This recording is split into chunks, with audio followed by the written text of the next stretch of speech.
গণভোটের দিন এই 4টি বিষয়ের উপর একটি মাত্র প্রশ্নে আপনি হ্যাঁ বা না ভোট দিয়ে আপনার মতামত জানাবেন।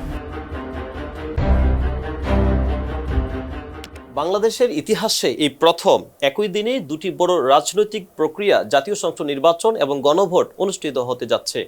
আগামী 12 ফেব্রুয়ারি দেশের ভোটাররা একই সঙ্গে দুটি আলাদা ব্যালটে ভোট দেবেন, একটি সংসদ নির্বাচনের জন্য, অন্যটি গণভোটের জন্য।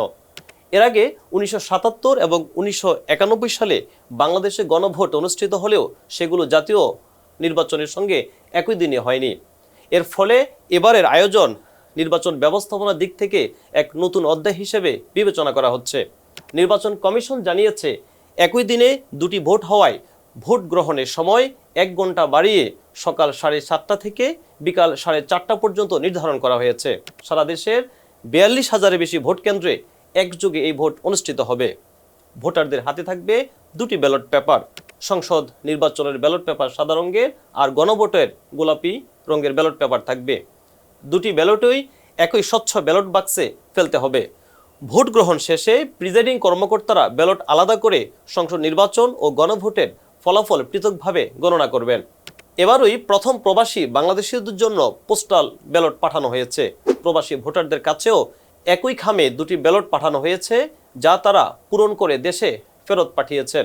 তবে ভোটারদের মধ্যে একটি প্রশ্ন তৈরি হয়েছে, দুটি ব্যালটের মধ্যে একটিতে ভোট দেওয়া যাবে কিনা। নির্বাচন কমিশনের কর্মকর্তারা পরিষ্কার জানিয়েছেন, ভোটারকে দুটি ব্যালটই দেওয়া হবে এবং একটি ব্যালট নেওয়ার কোনো সুযোগ থাকবে না।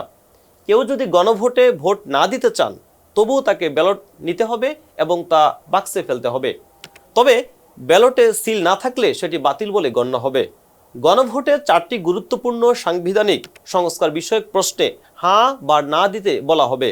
এর মধ্যে রয়েছে নির্বাচনকালীন তত্ত্বাবধায়ক সরকার ও সাংবিধানিক প্রতিষ্ঠান গঠনের পদ্ধতি, দ্বিকক্ষ বিশিষ্ট সংসদ গঠন, সংসদের নারী প্রতিনিধিত্ব বৃদ্ধি ও বিচার বিভাগের স্বাধীনতা নিশ্চিত সহ নানা সংস্কার বাস্তবায়নের বাধ্যবাধকতা এবং রাজনৈতিক দলগুলোর প্রতিশ্রুতি অনুযায়ী অন্যান্য সংস্কার বাস্তবায়নের প্রশ্ন। রাজনৈতিক বিশ্লেষকরা বলছেন, একই দিনে নির্বাচন ও গণভোট আয়োজন নির্বাচন কমিশনের জন্য বড় ধরনের প্রশাসনিক চ্যালেঞ্জ। পাশাপাশি ভোটারদের জন্য এটি একটি নতুন অভিজ্ঞতাও বটে। এদিকে ভোটারদের মধ্যেও মতভেদ রয়েছে। কেউ সংসদ নির্বাচনে ভোট দিতে আগ্রহী হলেও গণভোটে অংশ নিতে অনিচ্ছা প্রকাশ করছেন কেউ কেউ।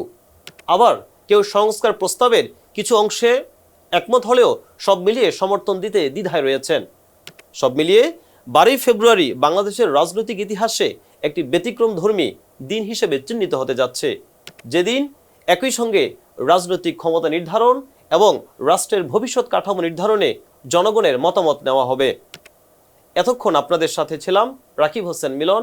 ফেস দ্য পিপলের সাথে থাকার জন্য ধন্যবাদ।